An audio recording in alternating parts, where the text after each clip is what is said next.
بە ئاڵای کوردستانەوە و چەپکە گوڵەوە 32هەمین ساڵیادی کۆچی دوای نورەدین زازا دەکەنەوە.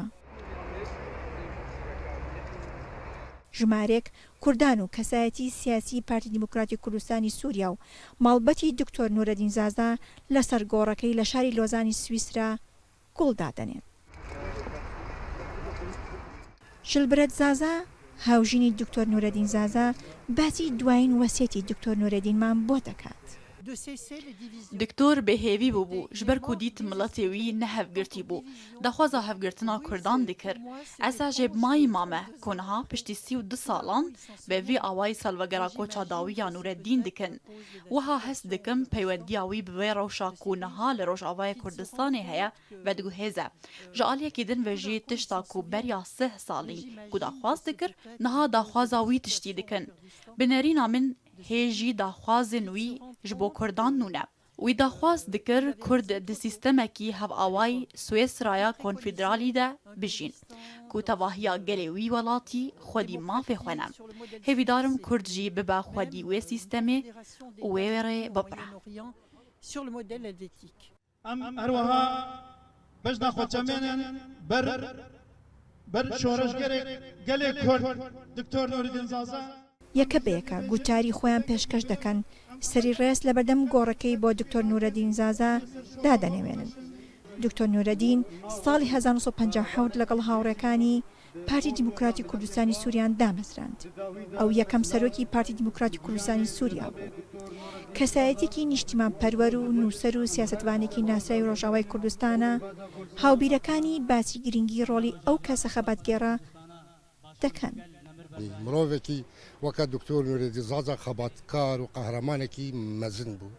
خزمەتنی مەزن کردە دڤەردە سوێسرادا gelek karê siyasî kiriye di nisbeta partiyên Swêsrî taybet Partiya Sosyal ya İştirakî ya Demokrat İştirakî kesên rewşenbîr siyasetmedarên Swêsrî tüm dengê Pirsa Kurdî digihawa wî demê ku hinga Kurd میدیا و ئەعلام سەروا نەتسەکنی.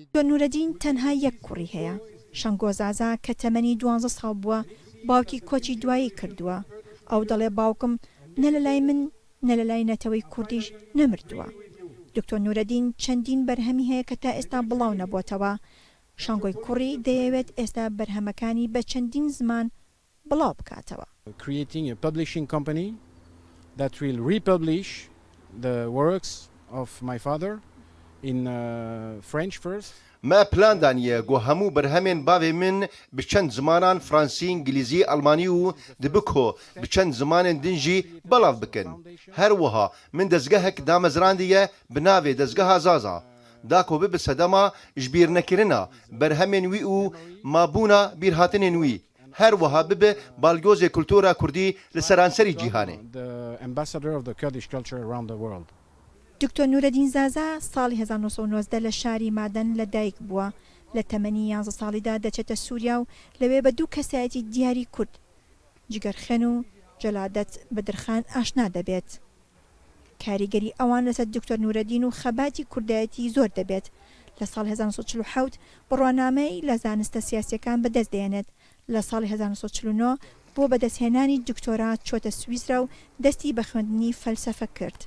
چەندین جار زیندانی کراوە.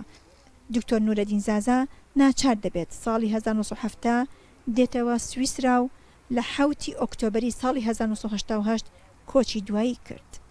نورەدین زازا ژیانێکی پڕ تاڵی و سوێری و ئەشکەنجەی زیندانەکانی بەڕێ کرد. قەڵەمەکانی دەستی قەڵەمی زیندان و ئاوارەی بوو. ئەو لە وڵاتێکدا سەری نایەوە کە بە بەهەشتی ئەوروپا ناسراوە. بەڵام حەزەتی دووری لە مادەن ئەو شاری کە تێدا لەدایک بووە و لە بیرەوەریەکانیدا باسی کردووە لەگەڵ خۆی بردە نێو گۆڕەوە. ئاڵاشاڵی ڕوودا و لە شاری لۆزان لە سویسرا.